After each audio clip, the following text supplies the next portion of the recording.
Large sentiments can make such a statement on a greeting card, but they can be a little bit intimidating to use. So today I'm going to share 3 easy ways to make them shine.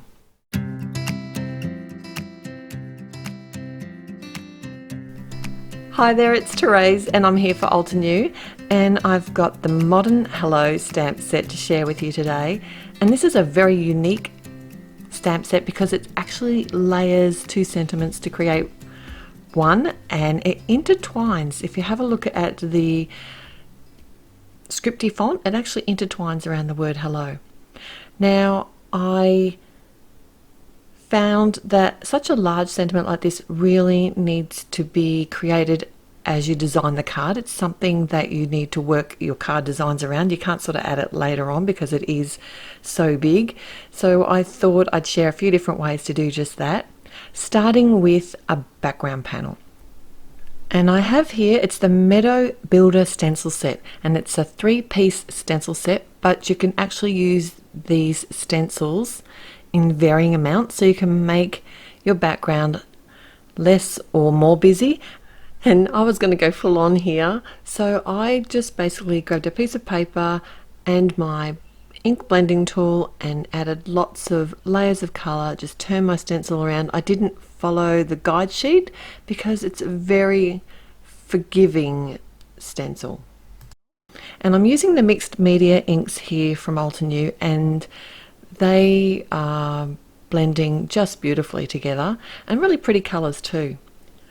I was careful not to use colors that were too dark here because I knew that I was going to be stamping on top of this with my large sentiment.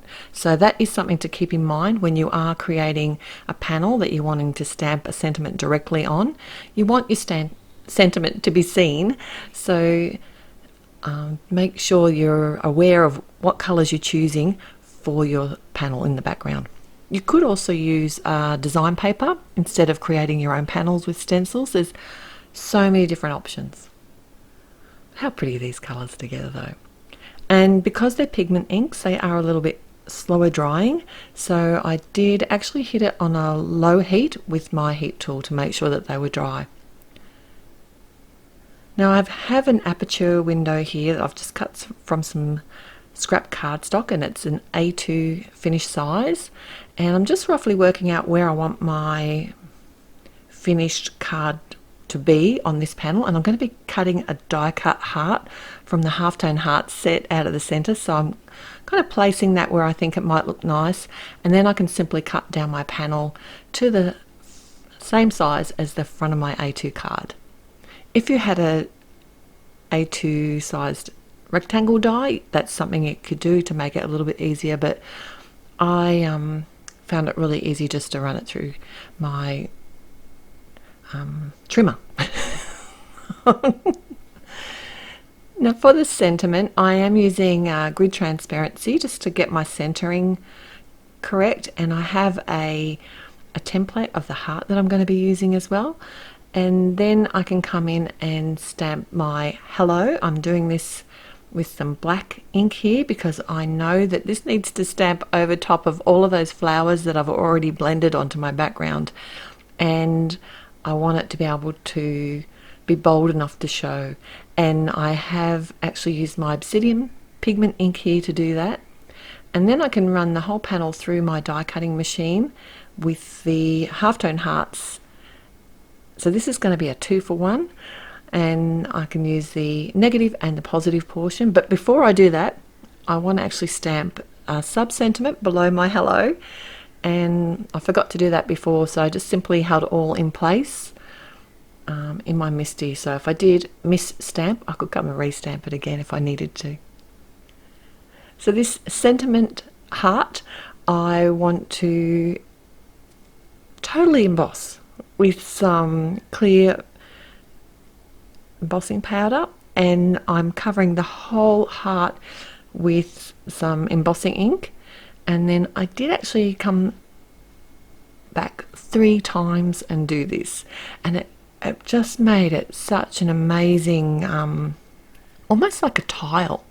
It was so shiny and with so many layers, it just looks really pretty.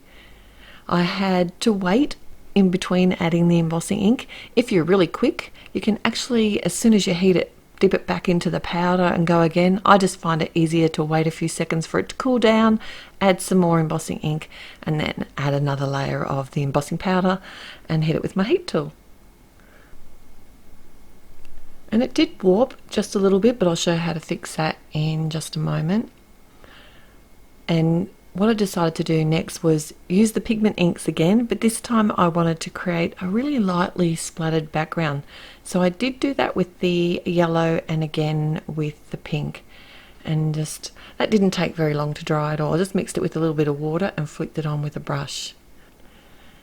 And once my spattered background was dry, I came in and stamped out a green hello, because if you look at these layered sentiments together, some of them look better with a lighter background or a darker front. I just kind of thought that the lighter background with the dark sub-sentiment over the hello really helped that word sis to show just that little bit better. I've added some foam to the back of my heart panel here, and I can just lay it over top of where the sentiment is. I find this is a much easier way to center everything rather than work directly on the front of my card. And I can just add a little bit more adhesive to the back panel before I add it to the whole card front. And it just looked a little bit off center, so I put another sub sentiment, and that's another great thing about this set. It does have a lot of little sub sentiments to use on it as well, and also an enamel dot heart. And that's my first card finished. And like I said, this card actually became a 2-for-1. And this is how I fixed the warping on my hello card center.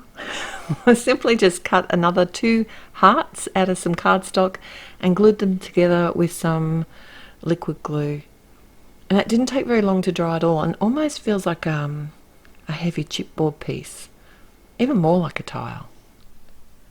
And I wanted to create a panel for the front of my card and just cut that from some of that splattered cardstock because I just wanted it to be a little bit subtle.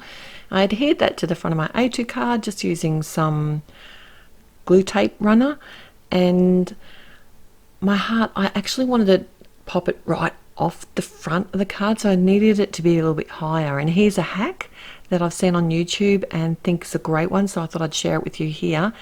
Double up the foam tape before you cut it up, and that just is a great time saver, and you know that each piece that you cut is going to be exactly the same size. And I just adhered that to the center of the front of my card, and I can't stop touching it. It's really shiny, and that clear embossing powder just melted to perfection.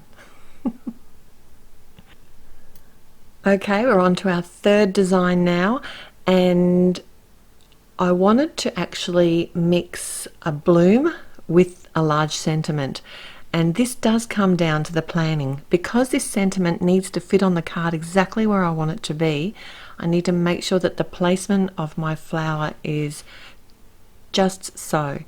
Now this is from the Fresh Bloom stamp set, and I'm using the pigment inks. I've kept the same colors throughout the whole video here, and I'm layering up all the different layers of the flower. And as I'm doing this, I'm actually stamping out 2 flowers, even though I'm only showing you one. And I didn't do the outline or the base of the flower.